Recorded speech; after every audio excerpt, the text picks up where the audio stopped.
For coming today or watching online. Today we're going to be talking about the ABCs of quality ratings or quality metrics. And this is data that's available on consumer websites, and also it's being increasingly used for pay per performance initiatives. So this will have increasing relevance to you as you transition from training into practice.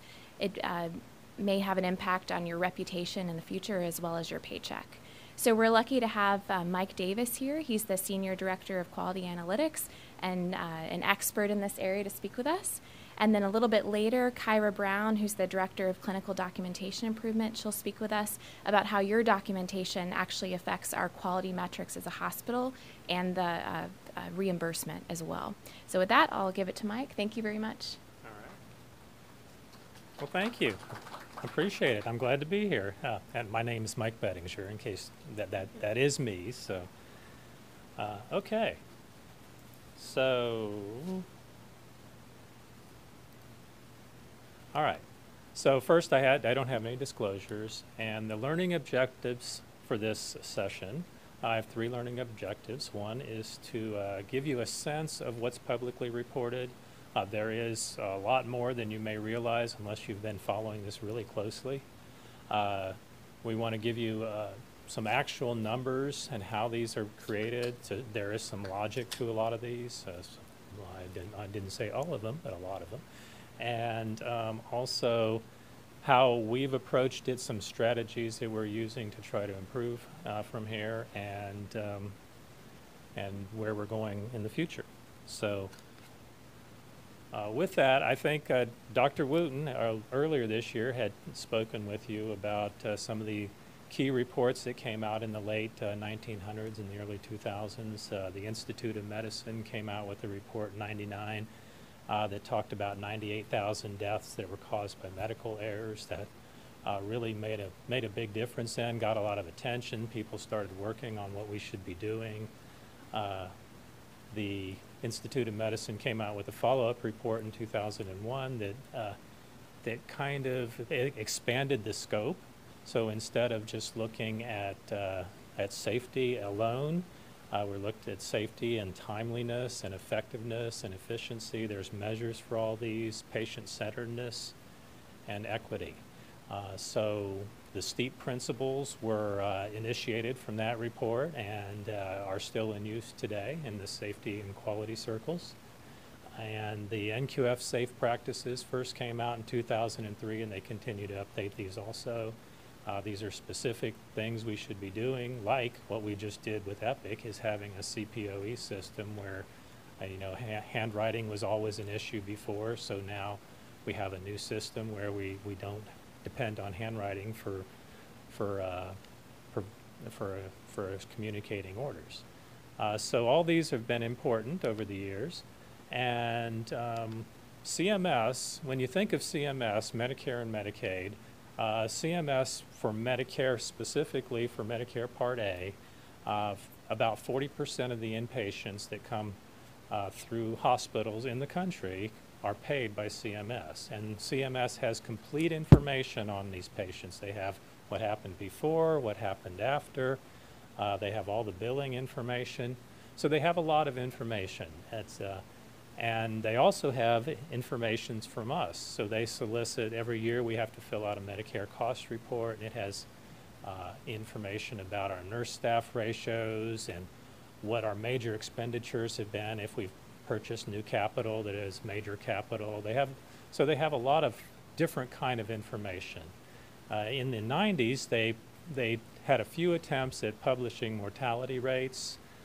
Did not go over well. They didn't do really any risk adjustment, and the data just made no sense at all. So as all these reports came out, and the IOM reports and everything, there really wasn't a whole lot of information a consumer could see about hospitals and about physicians. Then an enterprising young company called Solution, they bought, so CMS has all this data. They actually publish it, I think for $2,000 a year, so you could at the time buy the CDs. They're probably online right now. So this company bought all this information from Medicare.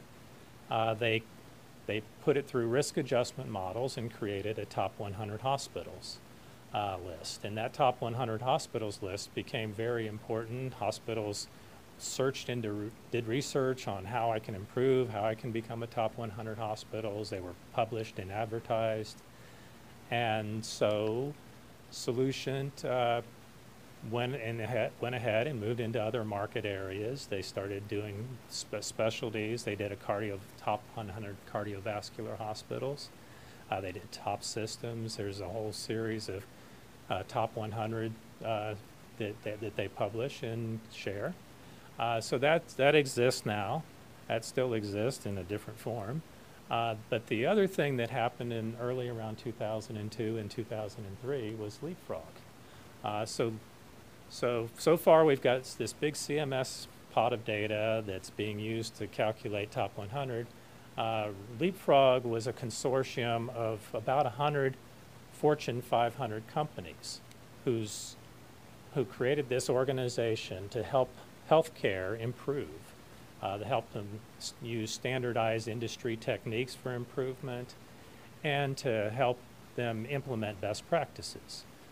So Leapfrog created a survey. We still use a form of this survey today. It has different things on it, like the NQF safe practices. They specify, they put specific questions to the implementation and use of the NQF safe practices and several other issues, and we'll kind of go over that as we go. The next big thing to happen in 2002 and 2003 was core measures. So core measures, if you have heard of them or if you remember them, and there's still a few, but not like they were. These are abstracted process issues. So for example, the question was, if you had a patient that had an acute MI, did the patient get aspirin within 24 hours of arrival? That was the measure. So and either you passed or you didn't. It had to be documented in the chart. It actually helped us with documentation a lot because it put standards on our documentation. For a surgical patient, if you had a surgery, the antibiotic needed to be administered within an hour of surgery, and it needed to be the appropriate antibiotic. So these were best practices, national practices, and we had to be charted and documented and manually abstracted. And these were used to start a new program. At the time, it was pay for participation. So basically, they held 2% of our income back and said, if you turn in your data, we'll give you your 2% back. So it really did kind of affect our scores, although everybody did it because nobody wanted to give up 2% of their income from Medicare and Medicaid. That's 40% of the patients overall, just for Medicare. So it continued to progress. Health Grades was another enterprising young company. They, again, took a real similar approach to Solution. They basically worked off of the CDs from CMS and did risk adjustment, and they had more specific, each, like there was a score for CABG and a score for AAAs, and so each kind of surgery had a score, each medical diagnosis had a score. But the thing that they did that was different than some of the others before is they started publishing physician-specific rates. So there's a physician-specific rate if you're a surgeon for you out there. So if you're the primary doctor on the case, based on this Medicare data. And again, it's Medicare 65 and older, so it's not all the patients. It's not fair, but it's what it is. I mean, that's the most accessible data that everyone shares. So this CMS is kind of the core for a lot of different sources of data. A couple of the new ones were added later in the 2000s, 2007, 2008. Consumer Reports started doing a survey, and U.S. News and World Report did one. Now, the U.S. News and World Report did a little bit different angle, where they take published, or they have surveys that go out to physicians, and you might be getting one of these surveys randomly over the next few years. And they ask if you had this condition, which hospitals would you want to take? Which hospitals would you want to go to? And if you said Erlanger, for example, then Erlanger would get a point, and it became known as the reputation score. So that was their addition to the mix. The pediatric U.S. News and World Report, they obviously don't have a lot of CMS data because it's Medicare 65 and older, so there's a little bit of cost report data, but most of it's like a three to 5 page long survey for each section that we have to fill out. So, and we actually do complete those surveys. So, as it grew, Thomson Reuters purchased Solution, and Reuters news agency, so it became a bigger issue. It became escalated. The CMS added more foundation. We talked about the STEEP principles, so they started a patient experience score, so it's known as HCAHPS. So the H is for hospital, and the consumer assessment of healthcare and provider systems. So that began to be published, and they also started publishing our NHS infection data like CAHPS and CLABSIs and post-surgical infections. So that all became publicly available and easily available for patients to see. At this point, they've got a kind of an underpinning of data, so we went from pay for participation to pay for performance. So that's what value-based purchasing is. So now they take 2% of our income back from all Medicare patients, and depending on how your scores are on all this combination, you may earn none of it or you may earn 4% back for value-based purchasing. The other thing that they added early around 2011 was the PQRS measures. So these are core measures for the physician practices.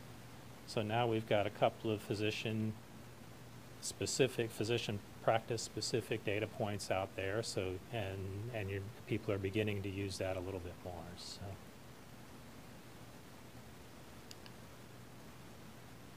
The next thing that was added was claims-based measures. So they've got all these claims, they've got all this information, they started putting it together. So if a patient gets discharged from here and readmitted in Florida within 30 days of a discharge from here, they know about it, we don't. But they know about it, they put that together, and they create scores for every hospital based on readmissions. They also do it for mortality rates, and they do it for efficiency, so cost of care.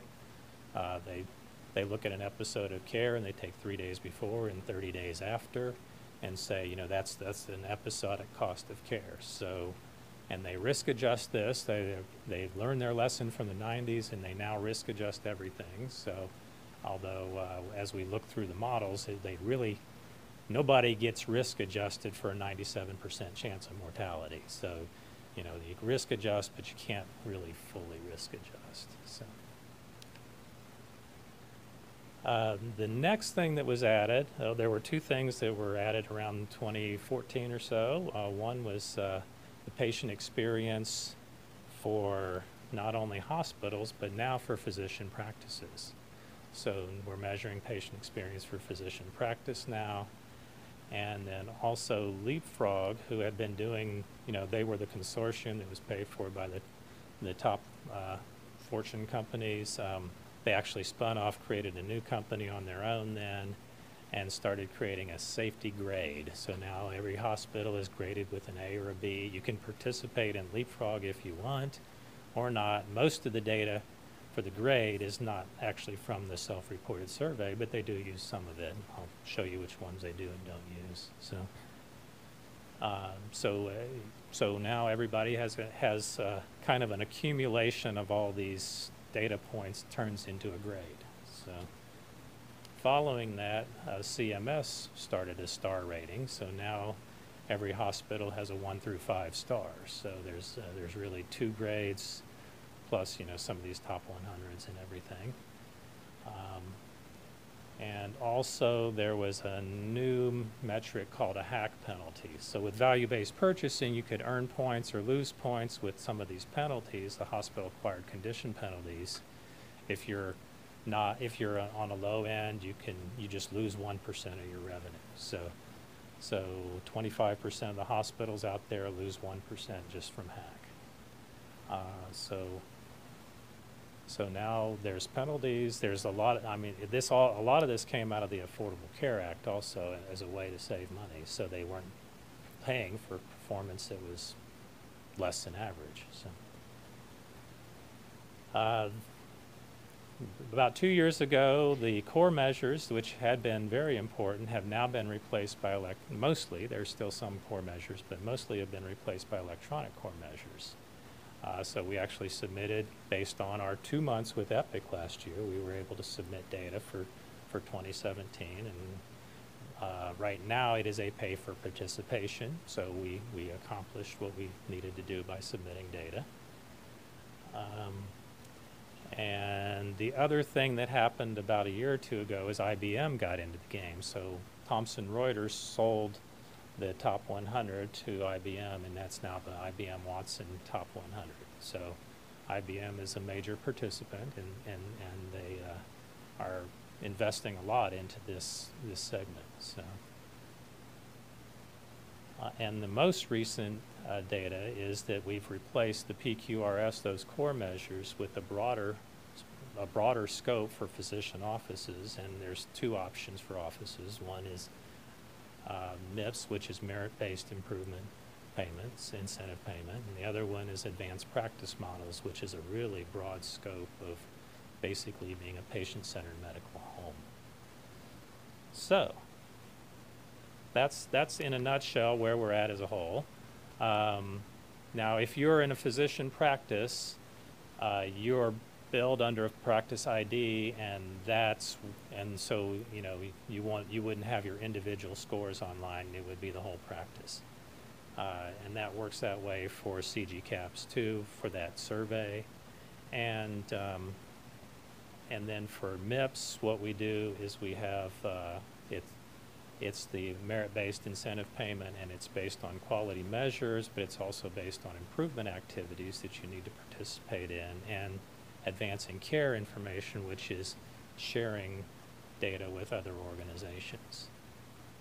So that's what they pay based on. Merit-based incentives, remember this is Medicare Part B only, so if you're a hospitalist, you wouldn't be in the MIPS or MACRA program because you're Part A, you're paid for by the inpatient services. And also it does cover more than just physicians in the MIPS program in the offices. And the advanced practice model that we participate in is called CPC Plus. And this is the first program that was approved by Medicare. We were proud to be one of the initial organizations that are involved. And it really looks at, you have measures and activities related to care management. You really need to be a medical home and to function as a medical home. So our 4 largest practices are all CPC Plus practices. And we have not signed up for the alternative program, which is changes your fees based on your performance, but we do receive some of the incentives for participating. So, but this scope, this is really, the advanced practice models is really in the long term where CMS wants to go, and they're getting in Medicare Advantage programs involved, they're getting other programs involved. So that's where CMS is going with practices. I'll just real briefly go through some of the other programs. This is what is now the Truven Top 100, the IBM Watson Top 100. Mostly it's based on your risk-adjusted Medicare data. Your 40% of your patients. But they include operating profit margin, and they include your patient satisfaction scores in their calculations. So that's how they get to their top 100. Leapfrog, this is the survey, and they use kind of funny names for things, so I'll go through them here. The steps to avoid harm is actually the NQF safe practices. So there are a series of questions you answer about that, and you can score. And this is what you see online right now for Erlanger. The never events management is actually our commitment to reporting sentinel events. So if something happens here that's a sentinel event, we do report it externally. We have a patient safety organization that we use through THA. Antibiotic stewardship is important, and they monitor that, and also the use of ICU intensivists they consider to be a critical issue. So the green ones are ones that also affect your grade. So some of these don't affect your grade, but some do. The other one that affects your grade is use of CPOE. So since we had 2 months of use of CPOE, we were able to get 3 bars last year, which is a lot better than we had been before. And we're hoping for another bar. We're expecting another bar this year, so we'll be fully credited for that. There's safe barcode medication administration is a key issue. Maternity care, you've got key issues, early term elective deliveries. You know, we don't want to have any deliveries between 37 weeks and 38.6 unless they're justified. Cesarean sections, they rate us based on our C-section rates. Episiotomies without shoulder dystocia. So all these issues are either tracked externally, or some of them we do report to Leapfrog. This page, for example, they pull straight from NHSN data from the CDC, so they tell us, and they rate hospitals, you know, each quartile. It gets, you know, 4 bars, 3 bars, 2 bars, so you can see how we rate. They take all this information and they put it together in a scoring mechanism, and they create Z-scores. So for example, let's take culture measurement. There's a possible of 20 points there. The average hospital got 18.78, so if you get 20, you get 1.22 above, and the standard deviation is 3.66, so basically you get a little bit of a third of a point above a 0. So they take all this information from all these different sections and create what they call a safety grade. So this year we expect to get a full credit on CPOE, so we'll get 0.05 on the positive side. For having ICU physician staffing, for having intensivist staffing, we'll get a 0.09 on the positive side. Safe practices, we accomplish all those. On the negative side, our patient satisfaction, our HCAHPS scores hurt a lot, so negative 0.13, so we're fairly far, we're outside the standard deviation range. So our net score, we have a positive up here for those survey-related things, a little negative there. So our net score, if it were to happen right now, it would probably be 3.07. So we're expecting a B unless things change a lot on Leapfrog. Right now, we have a C if you go online and take a look. So we have a C, Park Ridge is a C, and Memorial's a B. So that's the way it looks right now.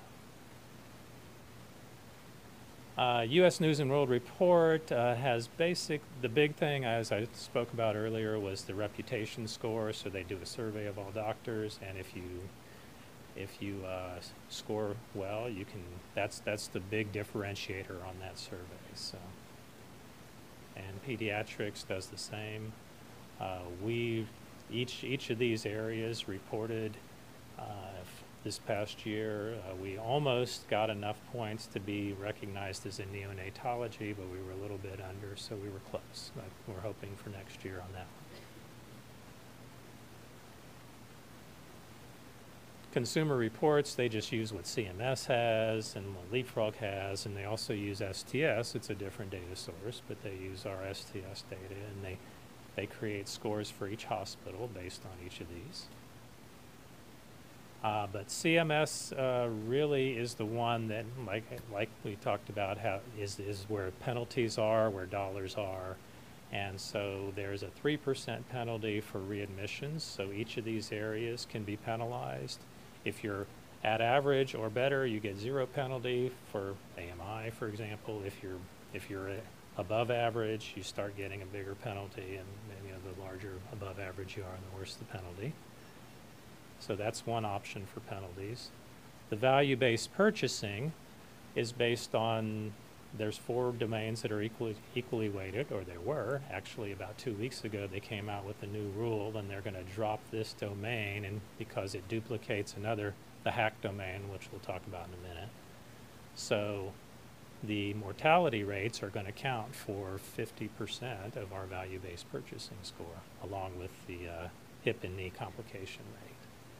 And then HCAHPS is going to continue to be important, as is Medicare spending per beneficiaries. So,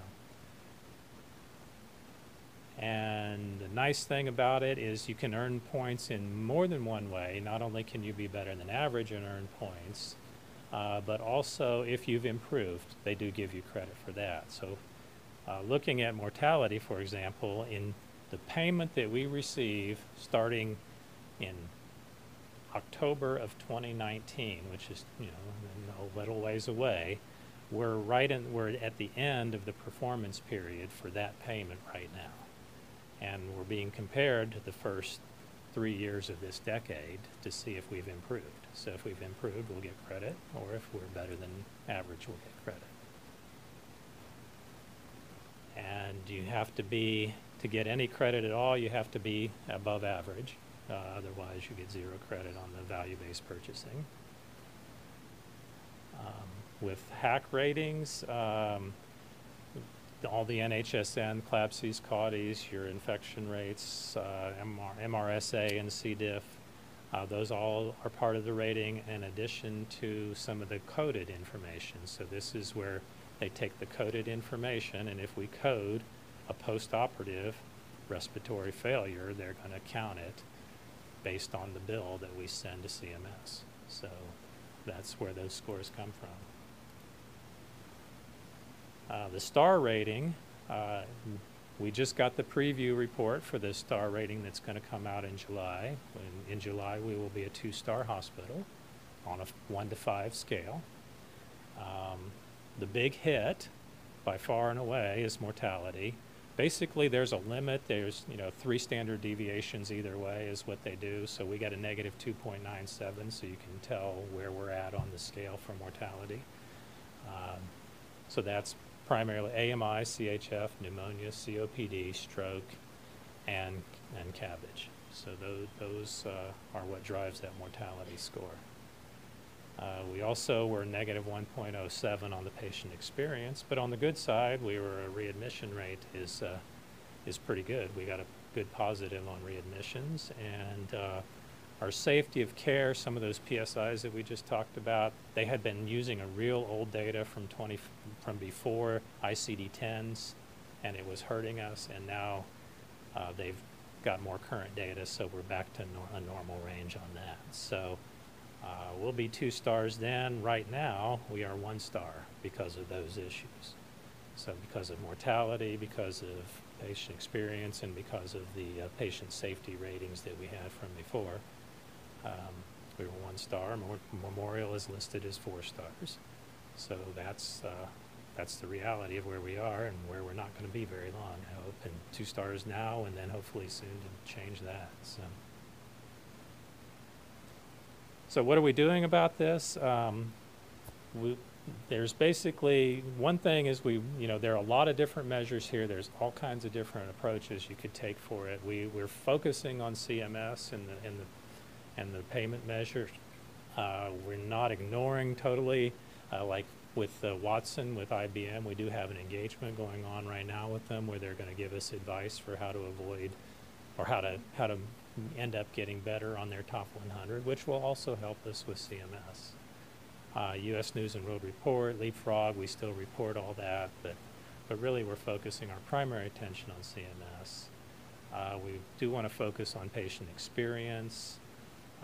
We're consolidating our approach for improvement so that we want to have a single approach for improvement, a single methodology, a single verbiage that we use. So we're using Lean as our improvement methodology.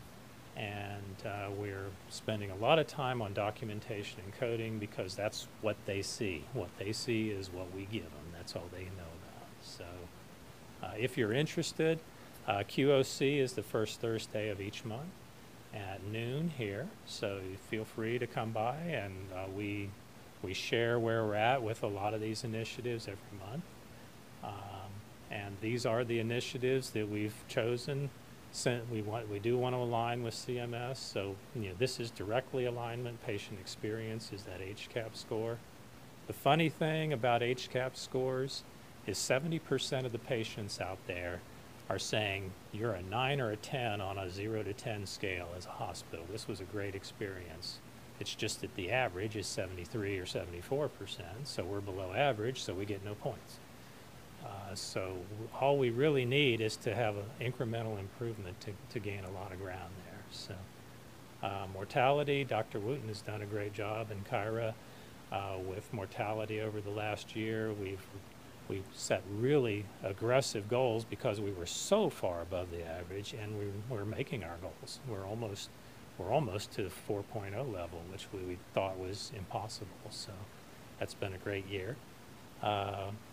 Readmissions have improved, continue to improve. We were doing well nationally, and we continue to improve that. And we can't let it go because other hospitals are improving too. So it is a competitive situation. So, and then case mix adjusted, that length of stay affects a lot of different measures. The longer you're in the hospital, the more likely you are to have problems, and the flow issues that result from that. So that's a critical aspect also. I won't go in detail on this, but we do have tactics. These are industry standard. Quint Studer took Baptist in Pensacola from a bottom performing hospital to a top performing hospital in just a couple years by implementing some of these tactics. The key issues are courtesy and respect. There's a question specifically about your physicians' courtesy and respect, and about your physicians, did they listen to you carefully? And about explanation of care, did you explain the care? So one of my favorites, I guess I'll mention, is managing up. So it's talking about your peers and other coworkers, and making patients feel like they're important and like they're experts and they're going to be able to provide excellent care. So and making sure that we use patients' names, we explain situations to patients. So there are some specific tactics for improving that. With the lean, we have contracted with Virginia Mason from Seattle, and they've been through this journey. They've been 15 years into the lean journey, and they can provide us with a lot of the training, the structure that they use, the experiences that have and haven't worked. And we actually have an EOL that you can sign up for if you can access EOLs online for Lean 101. So if you want a leadership role in the general performance improvement of where we're going, you do need to take Lean 101. And probably everyone's going to have Lean 01 within the next couple of years. So specific tasks, these are what is covered in Lean 101. We're also developing a Lean 200 for advanced training, and the managers, all managers in the organization are in the Leadership Institute, and we'll all have Lean training also this year. So that's all happening this year. So the last, and not least important at all, but the last area would be documentation and coding. So Kyra has been very involved with quality improvement efforts, and she has done a great job, and she's the manager for the CDI team here, and I'd like to introduce her to cover documentation and coding.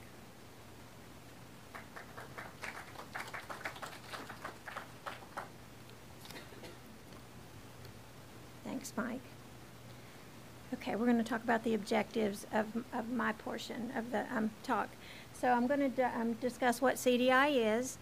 We're going to talk about the sepsis continuum and how that can affect our star ratings, how it does affect our star ratings. We're going to talk about hospital payments and DRGs. We're going to talk about the impact of documentation and the importance of the principal diagnosis. Okay, what is clinical documentation improvement? Pre-EPIC, my staff were the 12 nurses that went around the hospital and put purple sheets on the records to ask questions and to clarify documentation. So why did they do that?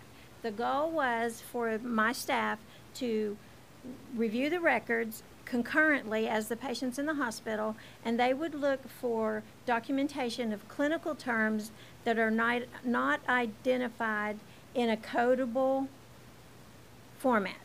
For example, if you say that the bacteria is growing 100,000 colonies of E. coli and you treat them with medication, you all know that that's a UTI, and any physician coming along behind you would know that.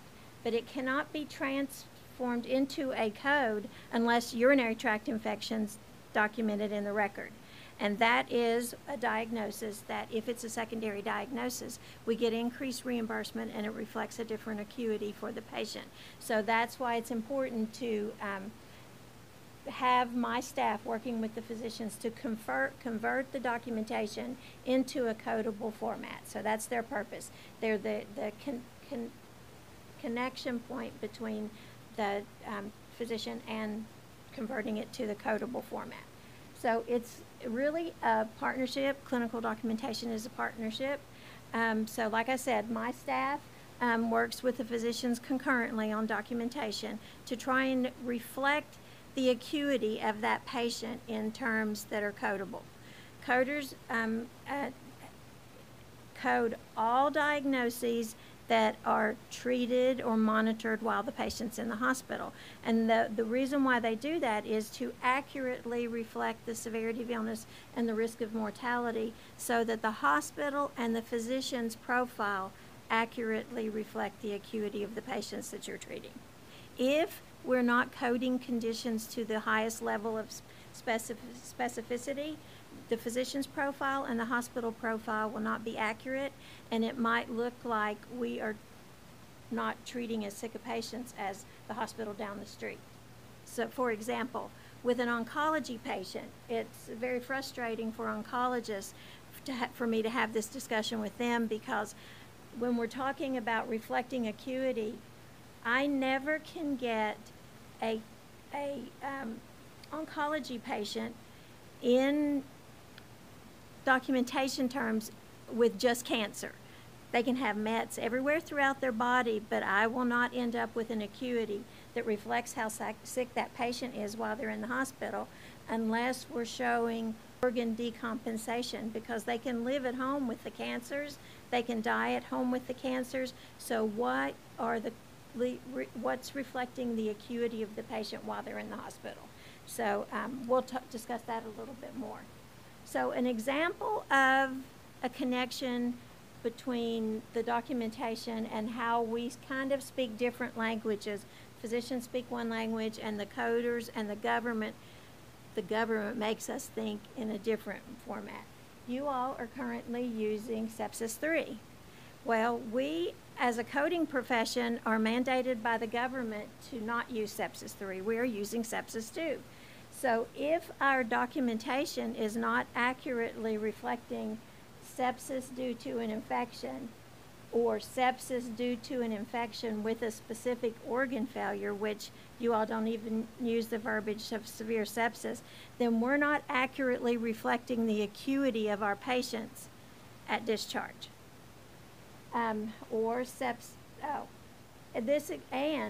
The sepsis due to an infection with an organ failure, if this patient has pneumonia, pneumonia is one of the star rating categories. If that patient has severe sepsis coming in the door, then that will automatically exclude us from the star rating category. So if we do not have either severe sepsis or, I know you all don't use that terminology, but if you stated, I did the wrong thing, I'm sorry.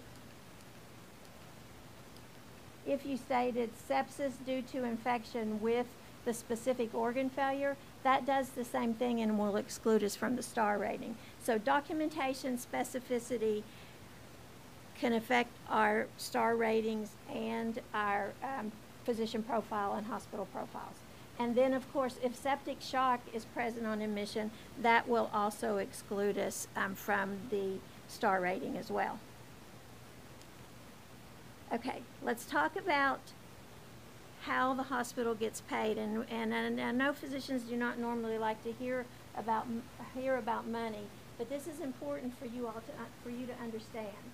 The hospital, especially on a Medicare patient or anybody that pays on MSDRGs, receives one fixed payment.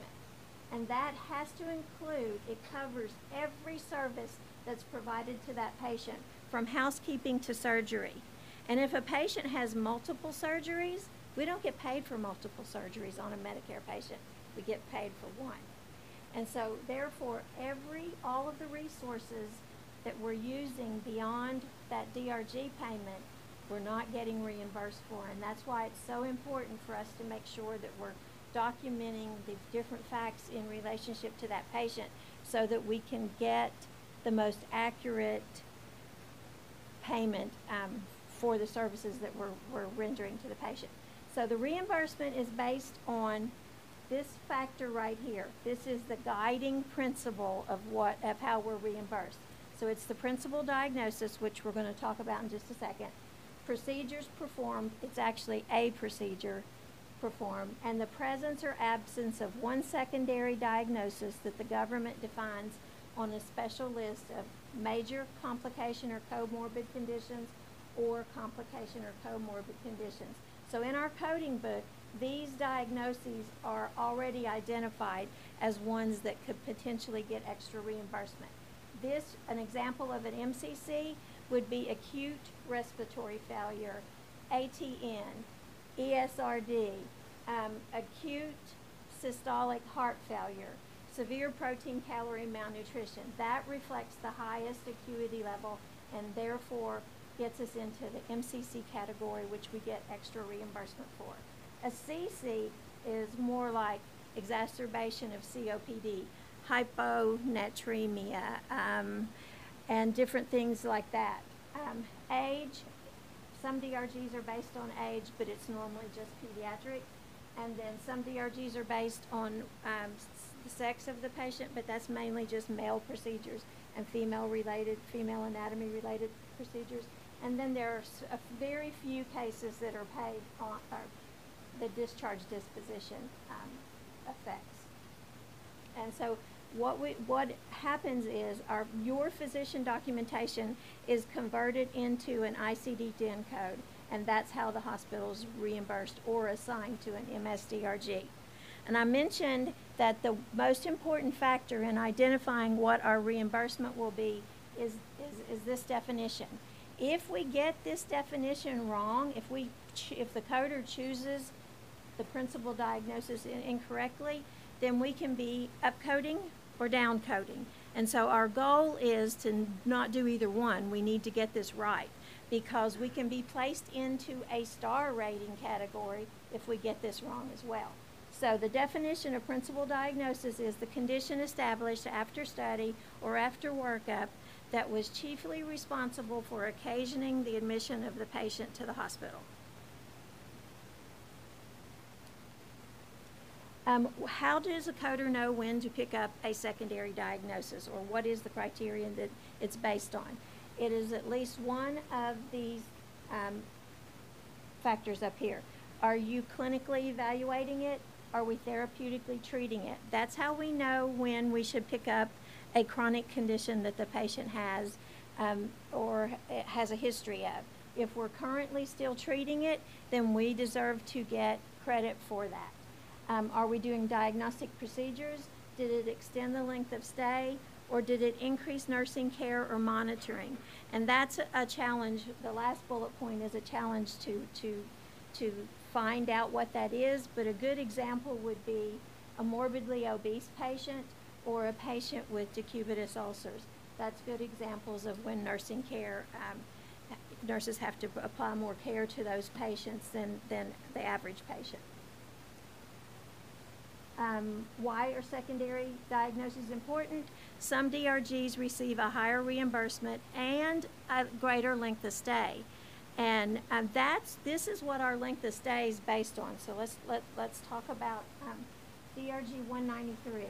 And I'm going to use these examples in a few minutes in specific patients. So let's note that DRG 193 is simple pneumonia and pleurisy with an MCC. So they have documented one of those categories.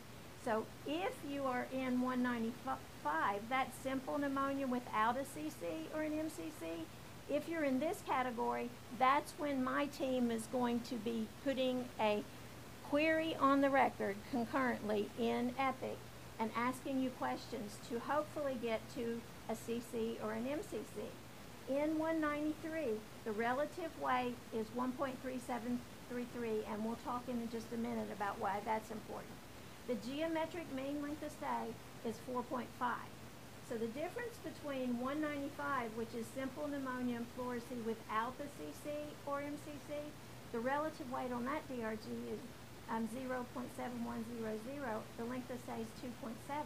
So in capturing this MCC, you get almost 2 days longer to take care of this patient.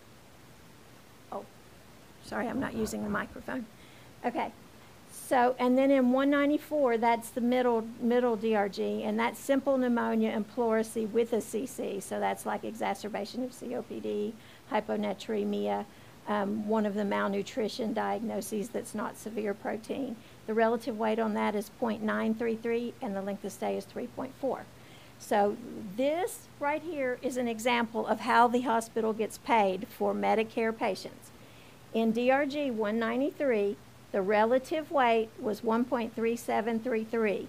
That number is used throughout the United States for every hospital. This number is Erlanger's base rate.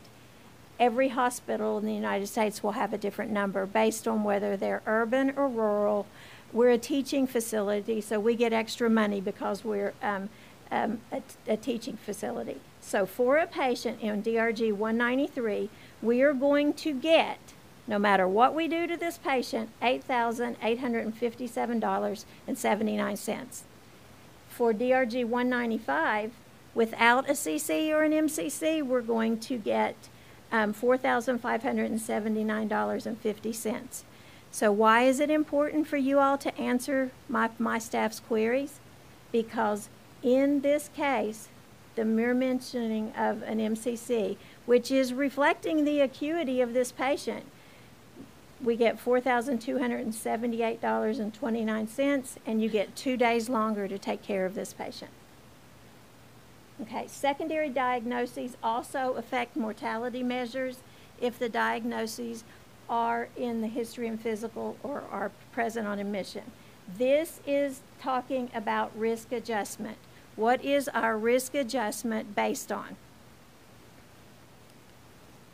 If you notice at the top of this page, this is our star rating categories: acute MI, COPD.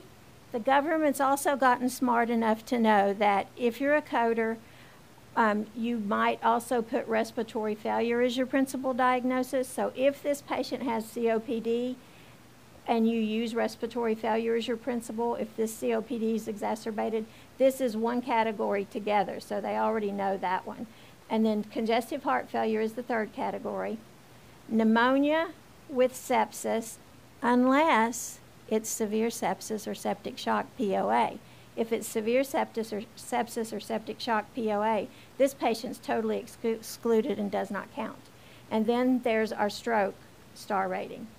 If all of these diagnoses that are listed under these categories, if any of these diagnoses are present on admission, we get a positive risk adjustment for these patients.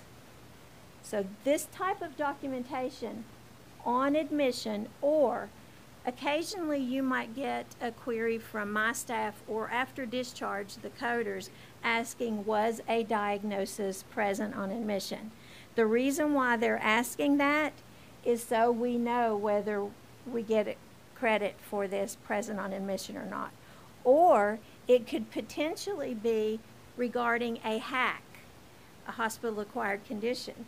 There are conditions that are identified by the government already as like a Foley-associated, catheter-associated UTI. If that was present on admission, it's not counted against us as a hack. And so if you get a POA question from either my staff or the coders, it's potentially to clarify whether something will be identified as a hack or not. If it's present on admission, it cannot be hospital acquired. So therefore, we do not get a ding against us for that diagnosis. So documentation of these conditions are very important. But it's a challenge for us because many times, especially in stroke, sepsis, and AMI, many times we get these patients transferred from outlying facilities and they're practically dead coming in the door. And so do you go up to the patient's family and say, was your family loved one demented and someone that's passing away coming in the door? No. So many times we do not, how have they been eating? You know, we don't ask those type of questions in those acute situations. So therefore, we don't necessarily always have these diagnoses in the records of our acute patients that are expiring rather quickly. So it's a challenge for us to find these. And you might get queries in relationship to any of these conditions because it's so important to have these documented for our risk adjustment. Okay, how severity of illness and risk of mortality affect quality ratings. Severity of illness explains the resource intensity. Risk of mortality explains the risk level, and both are dependent on comorbidities and complications. The severity of illness and risk of mortality are based on diagnoses present on admission and those that occur after admission. Quality ratings only allow for present on admission. So we have one set of data that's looking at us for risk adjustment coming in the door. And then we have other entities that's looking at the Medicare MedPAR data post-discharge or post-death. And so we're going to talk about in just a second what I'm talking about severity of illness and risk of mortality and how we get credit for that. And here is an example. Remember before I mentioned DRG 195, and this is simple pneumonia with a CC or an MCC. And if you notice right here, this patient is a 2-2, which means they're a 2 severity of illness and a 2 risk of mortality. These diagnoses right here, pneumonia, hypothyroidism, hypertension, tobacco abuse, chronic atrial fib, long-term use of anticoagulants, and heart failure. If you look right over here, this is the SOI and the ROM value of each one of these diagnoses. So right now, each one of these diagnoses has this value. This patient, if they expired today, they would only be a 2-2. But let me show you this patient, this same patient, with a little bit more specificity in the documentation. And I'm talking about specificity of this heart failure to help you understand why you might get a query from my staff or the coders. If you look here, that DRG that we just had was without a CC or an MCC. And remember I showed you previously the MCC, if you identify that, we got $4,000 more and 2 more days in the hospital stay. The only thing that makes a difference from that 195 that we just talked about is specificity of the CHF. And all we did was identify it as acute on chronic systolic heart failure. And we increased by $4,200. It did not change our SOI and our ROM, but it did change our reimbursement. So not every question that we ask is a money question. Sometimes it's a SOI and ROM. And if you notice right over here, the value of CHF, systolic acute on chronic, is that says a 3.3. So we went up. We did not change. The algorithms that they look at, many times you have to have multiple 3s to get to a 4, and we'll talk about that on the next screen. So this is the exact same patient. I think I used a 67-year-old female on all of these examples. So severity of illness is the extent of physiological decompensation or organ system loss of function.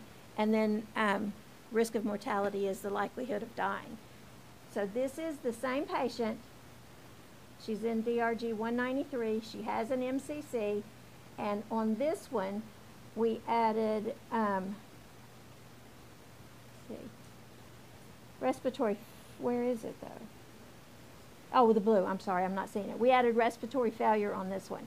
And so we have a 3-3 and a 4-4, and now our severity of illness and risk of mortality goes to a 3-3. So that's just with adding another diagnosis. This one has a value of an MCC, but we do not need an MCC because all we can have is one. But this affects our acuity. So specificity is very important. If we only had chronic systolic heart failure or chronic respiratory failure, that is the value of a CC in when we're talking about DRGs. But the risk of mortality is a 4-4 for that, and so we switched to a 3-3. And then the last example is the same patient, and in this case I added acute kidney failure, ATN. So acute renal failure will not have this same value. It's the ATN in this diagnosis that makes a huge difference. And now we are at a 4-4, and that's the highest severity of illness and risk of mortality. So if this patient expired, we would have the acuity that reflects that the patient was sick enough to die. And if you notice, we have 2 4-4s and a 3-3 over here.